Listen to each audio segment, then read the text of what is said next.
झारखंड के चुनावी समर में बाप की एंट्री हुई। बाप यानी कि भारतीय आदिवासी पार्टी।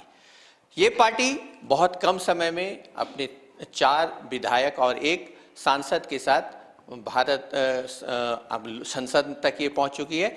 लेकिन झारखंड में इस पार्टी के महज कुछ ही दिन हुए हैं और इस टीम को अब विस्तार किया जा रहा है और इस विस्तार में एक ऐसे चेहरे को आज शामिल हुए हैं भारत आदिवासी पार्टी में, जिनका नाम हम अब कह सकते हैं कि आसू के संस्थापक रहे प्रभाकर तिर्की जी हैं।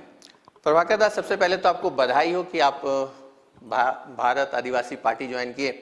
लेकिन मेरा सवाल रहेगा कि किस तरह से आपने कांग्रेस में एक लंबे समय तक आपने राजनीति की, आखिर क्यों कांग्रेस से आपको मोह भंग हुआ और आप भारत आदिवासी पार्टी को ज्वाइन करना पड़ा?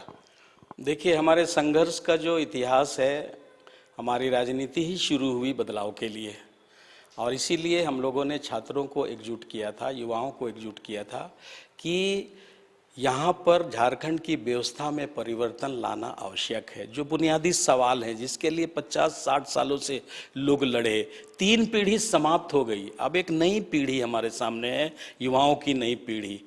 लेकिन आज तक 23 सालों में किसी भी तरह से किसी भी प्रकार की नीतियों पर गंभीरता से कांग्रेस ने नहीं सोचा।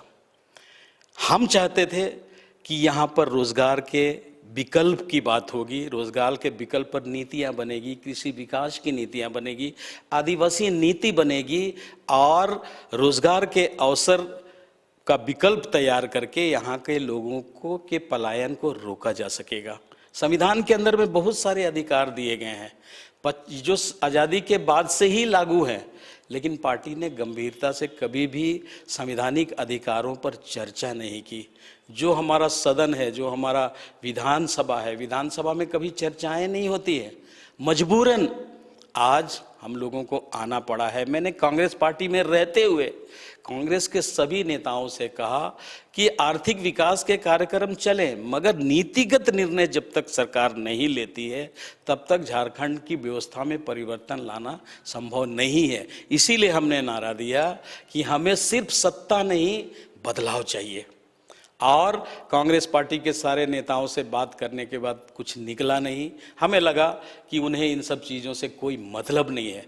तो मैंने शुरू में ही कहा कि मेरी राजनीति बदलाव के लिए शुरू हुई थी, संघर्ष से हमने राजनीति की शुरुआत की। अब झारखंड में बदलाव के लिए एक बार सिर्फ फिर सारे लोगों को एकजुट करने की ज़रूरत है। और जिस तरह से हमारे पूर्वजों ने संघर्ष के बल पर हमारे लिए अधिकार संविधान में दिलाया था, हम संघर्ष के बल पर अपने अधिकार की लड़ाई लड़ेंगे।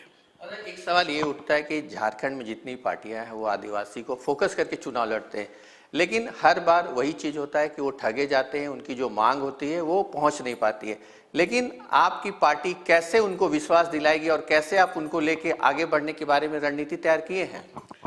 देखिए, हमारी सबसे बड़ा कार्यक्रम है जो संविधान के अंदर दिया गया है पेशा कानून के तहत। अपने आप में यही एक बड़ी नीति है कि ग्राम सभा के अधिकारों को झारखंड में लागू किया जाए, चूँकि वहीं से सारी चीज़ें निकलेंगी।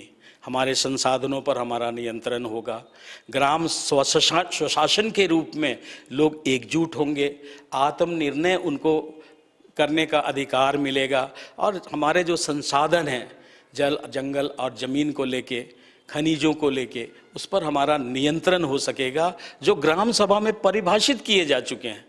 तो हमारा सबसे निचली इकाई जो ग्राम सभा है, हम वहीं पर लोगों को जागरूक बनाएंगे, उनको एकजुट करेंगे और उस अधिकार की मांग करेंगे कि पहले ग्राम स्वशासन को यहाँ पे लागू किया जाए, ताकि वहीं से सारी समस्याएं दूर होंगी।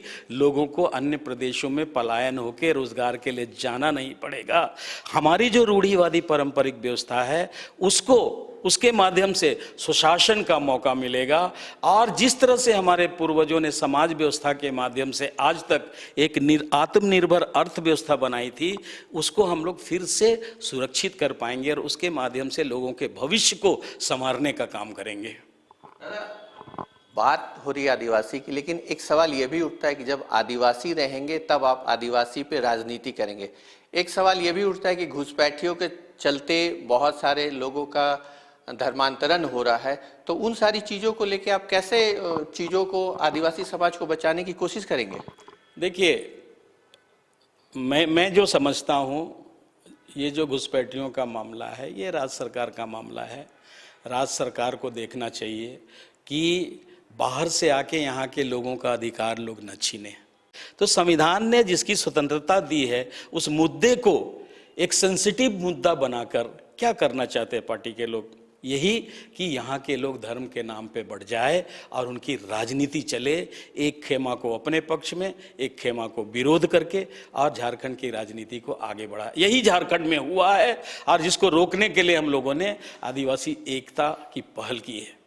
तो दादा, एक सवाल ये होगा कि आपने आज भारत आदिवासी पार्टी को ज्वाइन किया और आपको चुनाव समिति का बागडोर भी दिया गया। कैसे पार्टी की सोच है और चाहे आप आगे कैसे इस पार्टी को आगे बढ़ाने की बात पहल करेंगे? क्या आप आगे चुनाव लड़ने की भी कोशिश है, इसे कुछ नीति आपकी? नहीं, ये तो मैंने स्पष्ट कर दिया है कि हमारी मंशा चुनाव लड़ने की नहीं है, और मैं आया हूँ तो एक बार फिर नए माहौल में, नई परिस्थिति में, संकटकालीन परिस्थिति में झारखंड के लोगों को गोलबंद करना है। ना सिर्फ आदिवासी बल्कि आदिवासियों के साथ यहाँ के जो मूलवासी हैं, जो पिछड़े हैं, जो दलित वर्ग के हैं, अल्पसंख्यक हैं, उन सारे लोगों को हम जोड़ने का काम करेंगे और उनको लेकर आगे बढ़ने की हम कोशिश करेंगे। इसीलिए हम लोगों ने निचली इकाई, जहाँ ग्रामीण क्षेत्रों में गाँव के लोग रहते हैं, उसको अपनी यूनिट माना है और वहाँ पे पहले हम अपना काम शुरू करेंगे। क्योंकि सबसे त्रस्त गांव के लोग हैं, सबसे परेशान गांव के लोग हैं, समस्याएं उनके अंदर में सबसे ज़्यादा है, तो हम वहां से अपना काम शुरू करेंगे। क्योंकि लोग ग्रस्त हैं तो निश्चित तौर पर बातों को समझेंगे और हमारे इस मुहिम में शामिल होंगे, ऐसा हमारा मानना है। थैंक यू दादा।